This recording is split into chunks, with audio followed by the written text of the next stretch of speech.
Next हम लोग देखेंगे direction of magnetic field. How can we find the direction of magnetic field? तो एक लूप की वजह से मैग्नेटिक फील्ड की डायरेक्शन क्या होगी? अगर करंट फ्लो हो रहा है किसी भी सर्कुलर कॉइल में, either it is in clockwise direction or it is in anti-clockwise direction. So what is the direction of magnetic field? So we have a rule to find the direction of magnetic field, which is called right hand rule. With the help of this right hand rule, you can easily find the direction of magnetic field.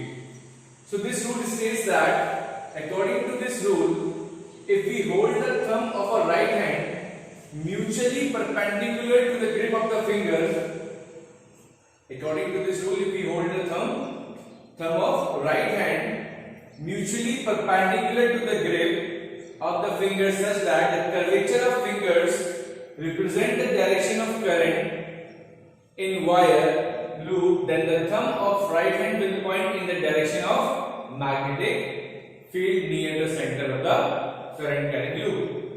ये थोड़ा English में लिखा हुआ, हिंदी में discuss कर लेते हैं. जिस डायरेक्शन में करंट फ्लो हो रहा है आपका, जिस डायरेक्शन में current, either it is in clockwise और either it is in anti clockwise, जिस डायरेक्शन में आपका करंट फ्लो हो रहा है उस डायरेक्शन में अपनी चारों फिंगर क्या कर दो, कर्वेचर ऑफ फिंगर क्या कर दो, लगा दो. जिस डायरेक्शन में करंट फ्लो हो रहा है वो कर्वेचर ऑफ फिंगर भी आपका, जिस डायरेक्शन में फिंगर आपकी फोल्ड हो रही है वो भी उसी डायरेक्शन में होनी चाहिए जिस डायरेक्शन में उस वायर में करंट फ्लो हो रहा है. आपको थंब हमेशा इन कर्वेचर ऑफ फिंगर के कैसे रखना है, परपेंडिकुलर. इसके रेस्पेक्ट में ये थंब कैसे रखना है, परपेंडिकुलर. दिख रहा है डायग्राम इसमें, इसके रेस्पेक्ट में जो भी आप कर्वेचर लेके आएंगे फिंगर्स का, इसके रेस्पेक्ट में थंब कैसा होगा आपका, परपेंडिकुलर डायरेक्शन में होगा. तो जिस डायरेक्शन में आपने कर्वेचर्स को फोल्ड किया है, फिंगर्स को फोल्ड किया है, तो आपका जो थंब जो पॉइंट जिस डायरेक्शन में करेगा वो आपको मैग्नेटिक फील्ड की डायरेक्शन बताएगा. देखते कैसे लगा. देखो यहाँ पे करंट की डायरेक्शन कैसी है बताइए जरा. What is this direction? Current की डायरेक्शन कैसी है यहाँ पर? Clockwise, anti clockwise. घड़ी कैसी होती है घड़ी हमारी? This is clockwise. अब आपको अपनी फिंगर जो कर्वेचर वाला फिंगर का वो किस डायरेक्शन में लगाना है, करंट के अलावा. जिस डायरेक्शन में करंट फ्लो हो रहा है उसी डायरेक्शन में आपको अपनी फिंगर्स कर्व करनी है, फोल्ड करनी है. ठीक है, तो ये आपकी फिंगर्स फोल्ड हो रही हैं. अब थंब आपको हमेशा परपेंडिकुलर रखना है. अब थंब देखो किस डायरेक्शन में लग रहा है, थंब आपका लग रहा है inwards, perpendicular to the plane of the paper. इस पेपर के परपेंडिकुलर और किस डायरेक्शन में लग रहा है, अंदर की तरफ लग रहा है. तो मैंने ये लिखा हुआ है, if current flows in clockwise direction then the magnetic field perpendicular to the plane of the coil directed inwards. So the magnetic field किधर जाएगी, अंदर से होते हुए बाहर निकलेगी. पहले अंदर जाएगी फिर उसके बाद बाहर निकलेगी मैग्नेटिक फील्ड. इतनी बात समझ में आई. फिर मैंने बोला अगर करंट की डायरेक्शन क्लॉकवाइज, एंटी क्लॉकवाइज हो, करंट की डायरेक्शन कैसी हो, एंटी क्लॉकवाइज. अब देखिए एंटी क्लॉकवाइज की, अब फिंगर से कर्वेचर ऑफ फिंगर देखो किधर जा रहा है, एंटी क्लॉकवाइज.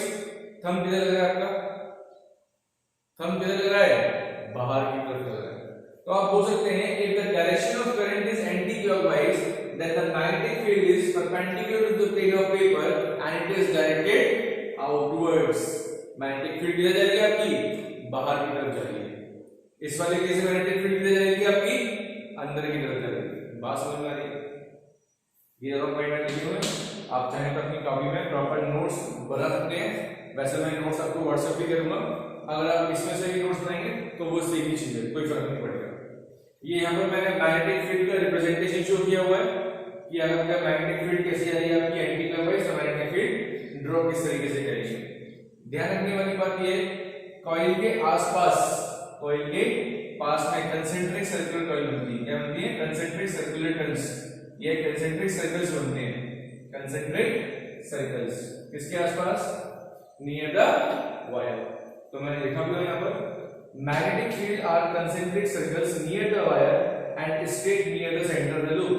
जैसे जैसे आप यहाँ पे मैग्नेटिक फील्ड देखेंगे, जो मैग्नेटिक फील्ड में कर्व यहाँ पे पूरा सर्कल बन रहा है, यहाँ पे कर्व आया और थोड़ा कम कर्व हुआ और थोड़ा कम कर्व हुआ, ऑलमोस्ट सेंटर पे मैग्नेटिक फील्ड कैसी जाती है, स्ट्रेट हो जाती है.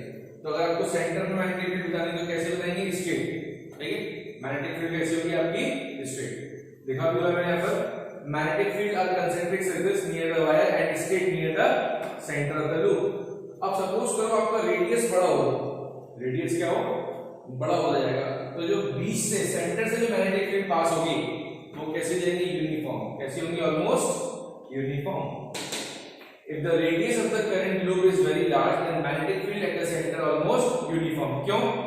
क्योंकि हमने जो रिलेशन देखा अभी यहाँ पर, मैग्नेटिक फील्ड जो है वो इनवर्सली प्रोपोर्शनल आ रहा है। अगर आप जब देखेंगे एक्सप्रेशन में तो आपको B जो मिलेगा वो इनवर्सली प्रोपोर्शनल R मिलेगा। जैसे जैसे रेडियस बढ़ता जाएगा मैग्नेटिक फील्ड की स्ट्रेंथ कम होगी, और मैग्नेटिक फील्ड की अगर स्ट्रेंथ कम हो रही है तो कंसेंट्रिक सर्कल्स क्या होते जाएंगे, कम होते जाएंगे और ऑलमोस्ट स्ट्रेट हो जाएंगे। जितनी डिस्टेंस कम होगी उतनी मैग्नेटिक फील्ड क्या होगी, इसका मतलब जितना स्मॉल रेडियस वाला सर्कुलर कॉइल होगा उसकी मैग्नेटिक फील्ड क्या होगी, सेंटर पर ज्यादा होगी। जितना बड़ा रेडियस होगा उसकी सेंटर मैग्नेटिक फील्ड क्या होगी, कम होगी। दूसरा एक्सप्रेशन हमें डायरेक्टली क्वेश्चन में था आई के, ये आपने 10th क्लास में पढ़ा था। करंट को बढ़ाते जाइए मैग्नेटिक फील्ड भी क्या होती जाएगी, बढ़ती जाएगी। स्ट्रेंथ ऑफ करंट इंक्रीज करेंगे तो प्रोड्यूस होने वाली मैग्नेटिक फील्ड भी क्या होगी, आपकी इंक्रीज होगी। अब एक चीज और बताता हूं आपको, अगर किसी भी लूप में करंट फ्लो हो रहा है तो उसके दो पोल बनते हैं, ये आपने 10th क्लास में भी पढ़ा था। अगर किसी भी करंट कैरिंग वायर और वो लूप के फॉर्म में, सर्कुलर के फॉर्म में हो तो it behave as a magnetic dipole. वो उसके पास दो पोल होते हैं। मैग्नेटिक कितने पोल होते हैं, दो पोल, एक नॉर्थ पोल और एक साउथ पोल। तो आप कैसे आइडेंटिफाई करेंगे, कैसे रिकॉग्नाइज करेंगे कि कौन सा फेस जो है इस लूप का ऐसे बिहेव कर रहा है, नॉर्थ पोल की तरफ या फिर साउथ पोल की तरफ? तो उसके लिए हमारे पास एक क्लॉक फेस रूल होता है। क्या होता है हमारे पास, एक क्लॉक फेस रूल। क्या कहता है ये क्लॉक फेस रूल? ये क्लॉक फेस रूल कहता है अगर आपकी करंट की डायरेक्शन कैसी जा रही है, क्लॉकवाइज, है ना, यहाँ पे तो करंट कैसे जा रहा है, क्लॉकवाइज जा रहा है, तो कहना है कि आपको ये इस डायरेक्शन के अलॉन्ग ऐसे लेके जाइए, इस डायरेक्शन के अलॉन्ग ऐसे लेके जाइए और इन दोनों को ज्वाइन कर दीजिए। क्या बन जाएगा, साउथ पोल। इसका मतलब ये हो गया जब आप इसको यहां से देख रहे हैं और करंट की डायरेक्शन कैसी है, क्लॉकवाइज है, तो ये वाला फेज जो आप देख रहे हैं कौन सा फेज होगा, वो कौन सा पोल होगा, साउथ पोल होगा। अब जब आप इस किसी लूप को पीछे से देखेंगे तो ये बिहेव करेगा नॉर्थ पोल की तरफ। तो ये वाला फेज एक साउथ पोल बन गया, इसके अपोजिट वाला फेज क्या होगा, नॉर्थ पोल। और मैग्नेटिक फील्ड कैसे ट्रैवल करती है, नॉर्थ पोल से साउथ पोल की तरफ। अभी डिस्कस करेंगे प्रॉपर्टी हम बाद में, लेकिन अभी बता देता हूं आपको कि magnetic field always travel from north pole से निकलती है, कहां जाती है, साउथ पोल में। अब करंट की डायरेक्शन अगर कैसी हो, एंटी क्लॉकवाइज हो, तब क्या होगा, तब आपने क्या किया, देखो ये ऐसे लेके गए, इसको ऊपर लेके गए और आपने इसको ज्वाइन कर दिया। कौन सा पोल बन गया, नॉर्थ पोल बन गया। क्या बन गया अपना, north pole. If the direction of current is anticlockwise then the face of the loop behave as a north pole and the opposite face of this loop is behave as a south pole. तो magnetic field कैसे चलेगी, north से निकल के जाएगी south. यहाँ पे क्या होगा, नॉर्थ से निकल के साउथ में, बट इसकी डायरेक्शन इस डायरेक्शन में होगी और यहाँ पर ऐसे जाएगी। समझ में, एरो अगर बनाएंगे तो ऐसे जाएगा इसका एरो और इसका एरो अपोजिट आएगा। समझ में, तो ये तो सारा कुछ डायरेक्शन के लिए। तो आई होप आपको किसी भी करंट कैरिंग लूप की वजह से आप डायरेक्शन फाइंड कर सकते हैं। फिर क्या करना है, चारों फिंगर लगाओ, अंगूठा क्या बताएगा आपको, क्या बताएगा, मैग्नेटिक फील्ड की डायरेक्शन। करंट अगर कैसा है, क्लॉकवाइज, तो अंदर की तरफ। करंट अगर बाहर and clockwise, sorry anti clockwise, आपका अंगूठा किधर बताएगा, बाहर की तरफ। समझ में लिखा हुआ है। एंटी क्लॉकवाइज के लिए आउटवर्ड और क्लॉकवाइज के लिए इनवर्ड। सिंपल वे में ये रख लेना, परपेंडिकुलर से कंफ्यूज नहीं हो रहे। इसके रिस्पेक्ट में मैग्नेटिक फील्ड कैसी जा रही है, सपोज करो इस बोर्ड के रिस्पेक्ट में मैग्नेटिक फील्ड या तो ऐसे जा रही है या फिर ऐसे। इसके रिस्पेक्ट में ये क्या होगा, परपेंडिकुलर डायरेक्शन में। समझ में, ये देखो कितना एंगल हो रहा है, इस सरफेस के रिस्पेक्ट में कितना एंगल पे निकल रही है, 90 डिग्री पे निकल रही है। समझ में आ रही है। अब इसको मैं शो तो कर नहीं सकता हूं 3D डायग्राम में। तो मैग्नेटिक फील्ड इनसाइड और आउटसाइड के लिए हमारे पास एक सिंबल है। अगर आप क्रॉस बना रहे हैं, क्या बना रहे हैं, क्रॉस, तो उसका मतलब होता है into the page. Magnetic field किस डायरेक्शन में ट्रेवल कर रही है, इनवर्ड।